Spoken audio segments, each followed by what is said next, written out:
Many of these things were from the veterans, and we've collected a few over the years too, but basically when the veterans were done with this building in 1930, or in the 30s, they locked it up.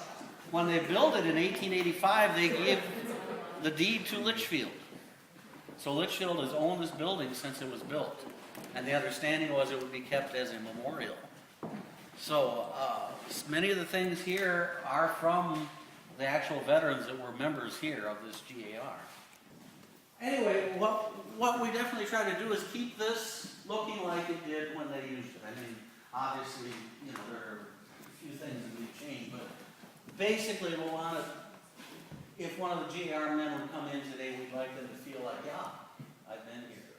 And we want the people that come in, and we get so many comments about how it really does impress people, that it's not a display, it's the real thing that was saved by these veterans. Here are from the actual veterans that were members here of this GAR.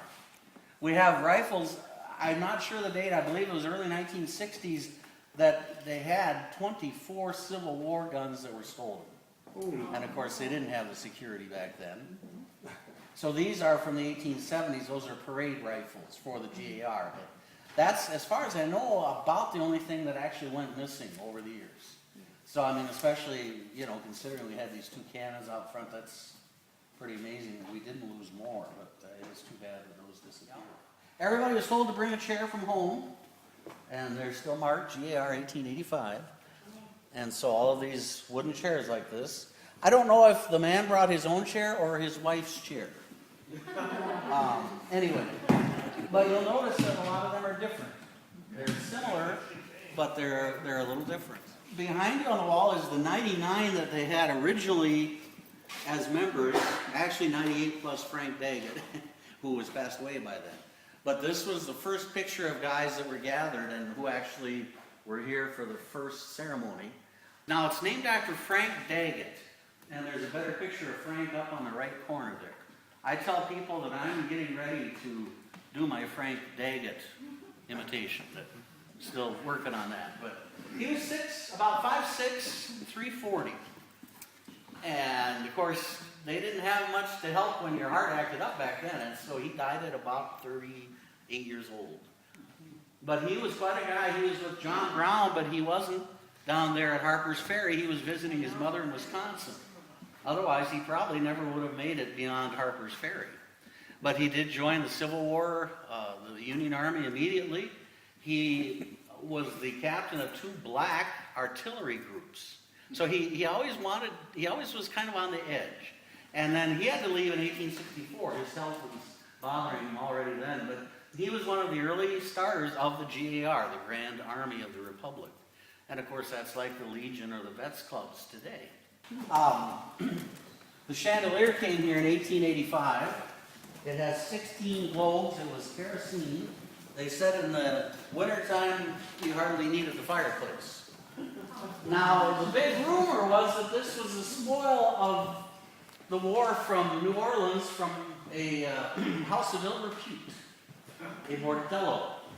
All that we know, and it says in the 1885 Litchfield newspaper, that it came here from Boston. So the rumor came up, but I know we've had people from the South. There was a blog writer recently that came through, and he says, "You people in Litchfield sit under the blood and tears that you have no idea exist there." And I said, "All we know is it came from Boston." Albert Van Spence fascinates me. He's a black man. Out here on the prairie, there were not too many black people. Quite rare. And yet he came, was a member here at the GAR. He sang, played instruments. He even had barbecues over here in the park.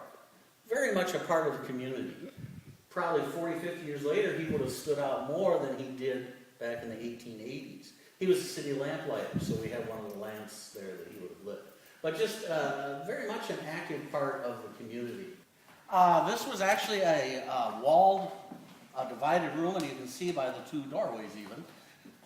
There was a divider down here. This half was the library. It was the first library in Litchfield, and a reading room type thing. And so That was because the city library was not built until 1904. This was built in 1885. So they provided the city with a library. And this was actually I should say the library was over here. The entry room was over here.